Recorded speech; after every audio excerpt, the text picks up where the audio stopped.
আসসালামু আলাইকুম। করম করোনা আল্লাহর নামে শুরু করছি।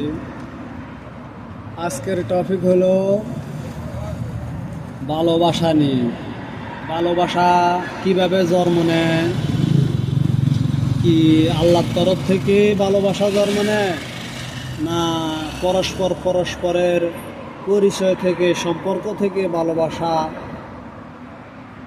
জন্ম নেয়, না এটা আল্লাহর তরফ থেকে আসে?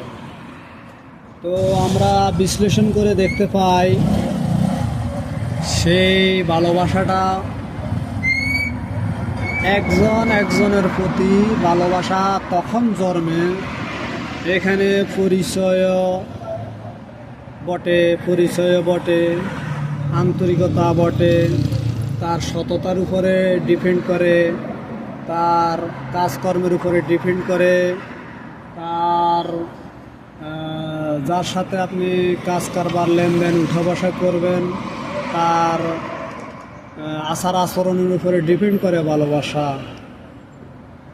এটা আসলে আল্লাহর তরফ থেকে যদি হইতো তাহলে অনেক কিছু ভালোবাসার মধ্যে হয়তো খারাপ কিছু ঘটতো না। আমরা দেখতে পাই যে পরিচিত মানুষের মধ্যে খটকা লাগে। কেন খটকা লাগে?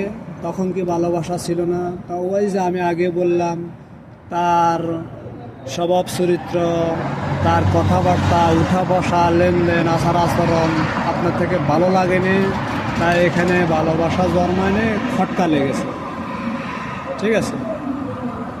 তো আপনারা বিবেচনাই করে দেখেন যে আসলে ভালোবাসাটা কি আল্লাহর তরফ থেকে আসে, না মানুষের আন্তরিকতা, ভালোবাসা, ভালো লাগা, ভালো করা, ভালো কাজ, তার কথা দিয়ে কথা রাখা, এগুলোর উপরে ডিপেন্ড করে ভালোবাসাটা।